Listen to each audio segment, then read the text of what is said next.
Welcome to Moon Mind. In this video, we are not going to rush toward answers. We are going to sit quietly beside something most people spend their whole lives trying to outrun. If Buddhism has ever felt confusing to you, the problem was probably never your intelligence, your discipline, or your ability to understand spiritual things. More often, the teachings were handed to you backwards. You were given conclusions before experience. Definitions before feeling. Philosophy before silence. But the heart of these teachings was never meant to feel distant or academic. It began with a human being noticing something painfully ordinary. A restlessness. A weariness. A feeling that even beautiful moments could not fully hold the weight we placed upon them. So tonight, let your shoulders unclench a little. Let the jaw soften. Let the breath stop trying so hard. For the next few hours, you do not need to improve yourself. You do not need to become enlightened. You do not need to force your mind into stillness. You only need to listen. Tonight, you will meet Buddhism before it became an institution. Before statues and ceremonies and complicated explanations. Before people turned living insight into something stiff and difficult. You will meet it the way exhausted people first heard it. As one human being speaking honestly to other human beings about suffering, longing, fear, and peace. You will follow a man who once lived surrounded by comfort as he walks away from everything familiar and discovers that neither pleasure nor punishment can quiet the ache inside the human heart.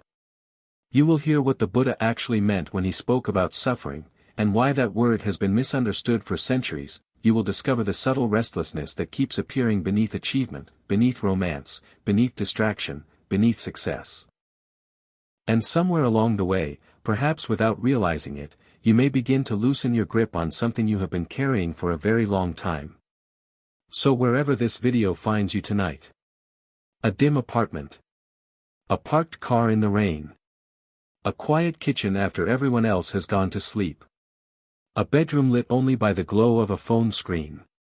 You are welcome here. Notice the small exhaustion you brought with you.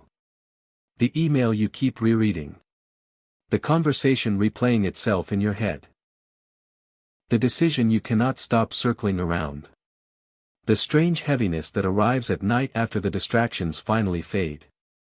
Your body already knows what we are talking about. There is probably a place inside your chest that has been holding tension for hours. Maybe years. And perhaps from the outside your life looks mostly fine. The responsibilities are handled. The bills are paid often enough. The friendships still exist. You laugh at the right moments. You continue moving forward. Yet somewhere beneath all of that, there is another room. A quiet room inside you untouched by accomplishment. A place no vacation fully reaches. No productivity system fully reaches. No relationship fully reaches. Many people spend years trying to explain this feeling away. They call it burnout. Stress. Overthinking. A phase. Anxiety. Lack of sleep. A chemical imbalance. A difficult season. Sometimes those explanations are partly true. But tonight we are sitting beside the deeper thing underneath them.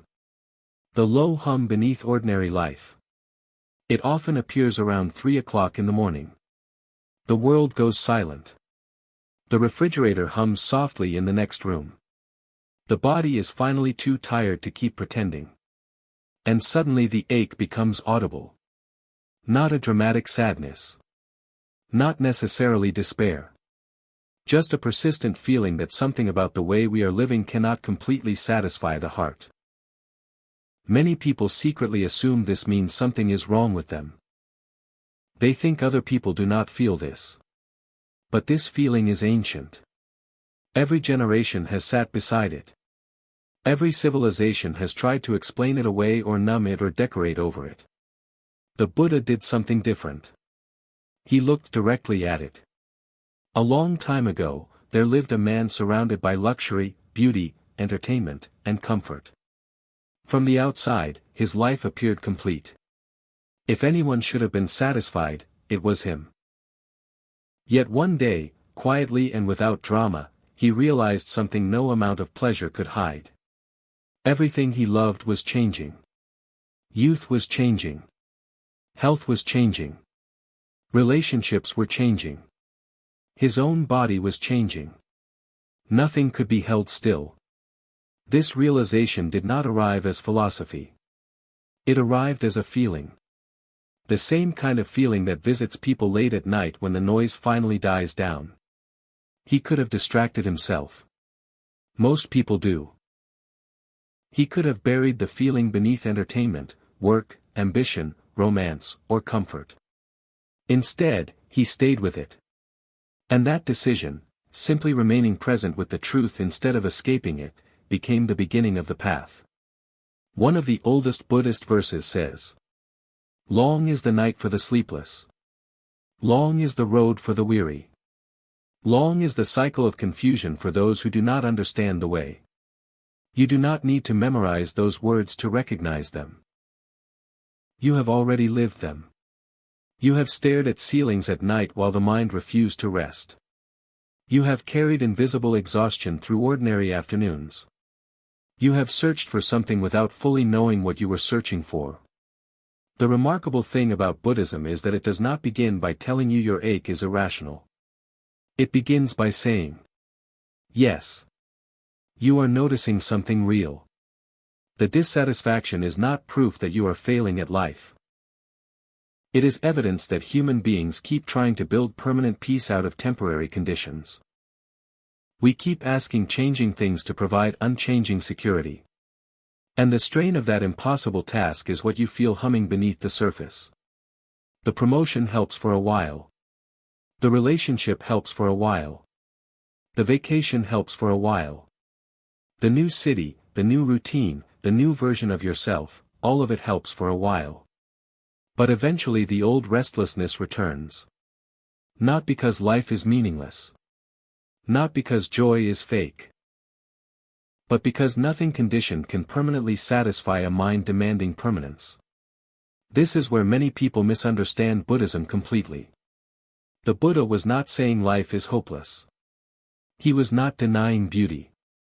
He was not rejecting love or pleasure or joy. He was simply observing something precise. Every experience changes. Even beautiful moments contain the quiet tension of their own ending. You can feel it during the final evening of a holiday. You can feel it after guests leave a wedding. You can feel it 3 days after achieving something you once believed would finally complete you. The mind reaches the destination and discovers itself still present there. Still wanting. Still leaning toward the next thing. The Buddha gave a name to this subtle instability. Not dramatic suffering. Not misery. Something quieter. A low-grade unsatisfactoriness woven into conditioned experience itself. A subtle inability for life to remain exactly as we wish it to remain. And once you begin noticing this, something important happens. You stop taking the restlessness so personally. You begin understanding that the ache is not evidence of personal failure. It is part of the structure of ordinary human experience. For many people, simply hearing that clearly creates the first real exhale they have taken in years. Because for so long, you may have believed you only needed the correct arrangement of circumstances. The right relationship.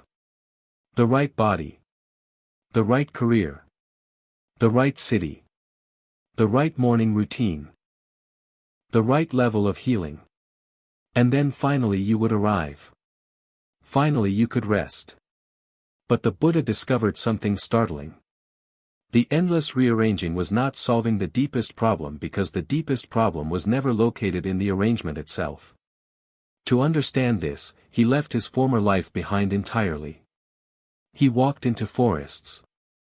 He studied under renowned teachers. He mastered advanced states of meditation so deep they temporarily dissolved ordinary awareness. For a while, those states felt peaceful. But afterward, the old weight returned.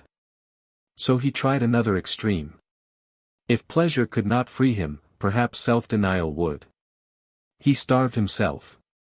Held his breath for impossible lengths of time. Slept outdoors. Pushed his body nearly to death. Years passed this way. His body became skeletal.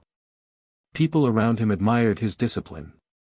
But inside, the fundamental ache remained untouched. And finally one afternoon, weak and exhausted beneath a tree, he understood something life-changing. Both extremes had been driven by the same impulse. Grasping. One path grasped at pleasure. The other grasped at escape. But both were still forms of resistance against reality. And then a memory returned to him. As a child, long before philosophy and spiritual striving, he had once sat quietly beneath a tree watching the world without trying to change anything. And in that simple moment, a natural stillness had appeared on its own. Not forced. Not earned. Not achieved. Just present. That memory changed everything. He realized peace could not be manufactured through violence against himself. The answer was not indulgence. The answer was not punishment. It was something in between. A balanced way of meeting life without clinging to it and without rejecting it. This became known as the middle way. Not mediocrity. Not passivity.